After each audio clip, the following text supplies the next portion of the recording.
Well, it was founded on the belief that everyone in our city should enjoy the same health, economic, and social opportunities no matter who they are or where they live. The Community Place of Greater Rochester offers programs and services for residents of all ages, and here to tell us more is Dr. Andrea Kane, Interim CEO and Vice President of Programs, and Valerie Upson, Director of Organizational Advancements. Thanks for joining us. Thank you for having us. How did the Community Place of Rochester get its start? Well, the Community Place really goes back about 15 years. It's the consolidation and merger of three longtime settlement houses, the Lewis Street Center, Genesee Settlement House, and Eastside Community Center, and their roots go back over 100 years. Okay. So they've been providing neighborhood-based services in Rochester, of course, over a century. And coming together has strengthened those services for that community, because we're able to do multiple things. Sure. What are some of the programs and services offered? Well, we have four specific program divisions. Our Family Services Division, which encompasses basic and emergency needs, our juvenile justice programs. We have 2 food pantries. We also have our Aging Services Division that has a traditional senior service center, and foster, grandparent, and senior companion services that help seniors live independently in the community, as well as our early childhood services. We have a universal pre-K family daycare homes that we oversee, youth development programs. We have after school and summer camp, as well as developmental disability services. So a very broad range. Yes, broad range. Notice the slogan on the website, Neighbors Helping Neighbors. Valerie, what does that mean? We as neighbors, we do a hand up. You know, it's not a handout, it's a hand up. We try to empower each other and build each other. How many people would you say you serve per month or on a yearly basis? We serve over 9,000 people directly. Annually, and, annually through education outreach and direct service with case management, our food services. Okay. Yes. Are there any programs or services that you offer that maybe could use a boost that maybe people don't know exists? All of them could use a boost, actually. We continually strive to keep our food pantry stocked, so we're always looking for donations and ways to ensure that we're able to supply people who have like short-term needs with some assistance there. Our youth programs, again, with funding shrinking, we're looking for new ways to keep those funded as well, to provide support to families who may need child care, after school care, or something productive for the youth to do. And we want to keep the funding so that we can provide quality services. Okay. How many volunteers does it take to help out, and how many employees does the Community Place have? We have 85 employees right now. Okay. And if you look on our website, we do have some job openings right now, so if people want to look at our website and take a look at those. Great. And I would say it takes, we have a multitude of volunteers. We work with several people in the community, small businesses. We have several partnerships with the colleges and universities, so they come in and volunteer time. And churches, we have churches that volunteer. Okay. And we have the Day of Caring coming up. Sure, yeah. Which we have a lot of volunteers coming. We have 3 locations. Okay. We located at 500 Carter Street. We have our early childhood there and our developmental disabilities. Then we have another location at 57 Central Park where we have a food pantry.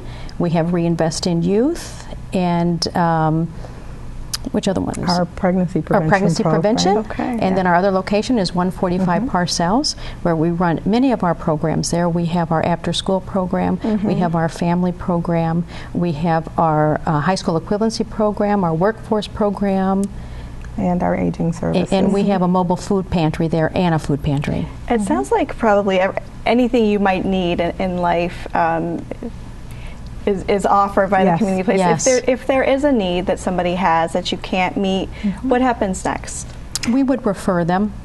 Yeah, we're part of the... We're connected. Yeah, we're part of the Emergency Family Stabilization Network, which is a network of other agencies, including Baden Street and Charles Settlement Houses, Salvation Army, Law New York, where we will refer out. If we can't help them, we'll connect them with some other organization that can. And we have several partners in the community, including Hillside, the Rochester City School District. We have Pathstone, where we're always looking collaboratively to help meet those needs and those gaps in the community. And we try and partner to bring the best that we can for the community. So we're always looking to partner and to build all organizations together. When people don't know, people that have not heard of the community place hear about all these services that are offered, what's the reaction that you get? We never heard of you. Yeah, we didn't know that you exist. Yeah. We didn't know that you exist. We hear that a lot. So Yes. we're on a mission to really get the word out about Community Place, Yeah, and bring it's- awareness. Yeah, it's important to know that there's resources right in the community, right in some of the most neediest neighborhoods here in Rochester. So, you know, we really, at every opportunity, try to get out there and share what we do. And both of you came onto the community place about the same time. We did. Almost Was 3 there years something ago. surprising that that you might not have known either about the community or the organization? I think that just the fact that, you know, Community Place has this holistic approach of supporting people in the community. I mean, we really do try to meet every need possible We if do. we can. And we work really diligently to partner with other people to also do that. And when we see a need, we try and collaborate together with Community Place and other organizations to try, what can we do to fill that need? To give a hand up. Sure. And summer's coming up, and Yes. so what happens in the summer?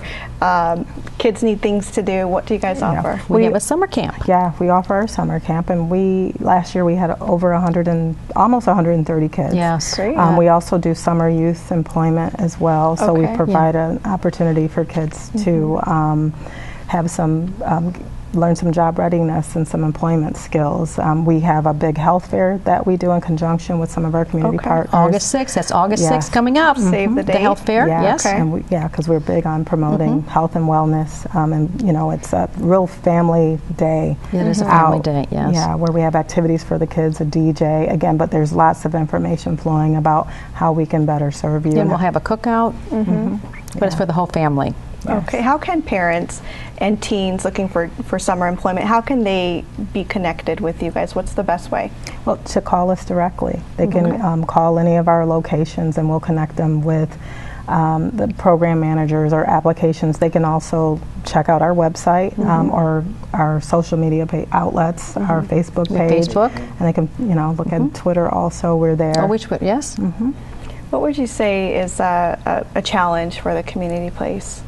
A challenge, I think it's a challenge for all nonprofits, but It's primarily funding. for us is just ensuring that, you know, we continue to secure funding, new funding, and a diverse amount of funding to keep all of our programs going. Because we are multi-service, we do have an array of different funding streams. However, they continue to shrink and reduce in certain areas, and in some of the most neediest areas. So, you know, we are continually being proactive about looking for ways to keep our programs going. Why are these services so important for Rochester? Because they help people to meet their most basic needs. And it's an opportunity. We provide opportunity for people to grow and empower. It's an opportunity and it's a hand up. That's why it's so Success important. stories? Do you have a success story that you could share? Yes. Yeah, I think probably one of the biggest success stories and one of the best things about having that settlement house model is we're able to employ people right from the neighborhoods at the organization. We have a gentleman who came to us a couple of years ago just looking for some support around the holidays. The food basket. You Yeah. do food baskets And around the holidays. Right, and we weren't sure if we could provide one because we sort of maxed out the number of donations we had, but we were able to deliver one to his family around that time. And since that, you know, when he got that basket, he just thought, you know, I have to go back and help or give back. He wanted to give back. So he started volunteering, and 6 months later, we were able to hire him. Yeah. That's So he's been wonderful. working with us ever since. Yes. Yes. wonderful. Yes. Fabulous. Now, how do you assess the changing needs of the community, and are you constantly adding new programs? Yes. Yes. Yes. We are always Evolving. evolving and looking for. We partner with some of the organizations to.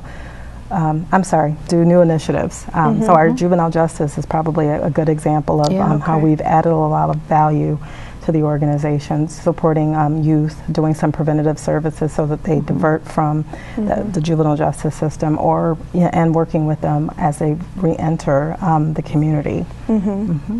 Okay, and are people referred to you for service? Our services are they all free? Yeah, I would say they're all free. Yeah. I mean, so people do constantly refer to us, and we refer out to them also. So again, they may come from the school, they may come from another agency or the county. It just depends on in what area they're being referred to. And we've been making an effort lately to really go out to other organizations and say, this is what we have to offer. Please refer to us, and what do you do, and we'll refer to them. And so we've been going out and collaborating more. So that's great. Yeah. Finally, where do you see the community place of Greater Rochester in 10 years?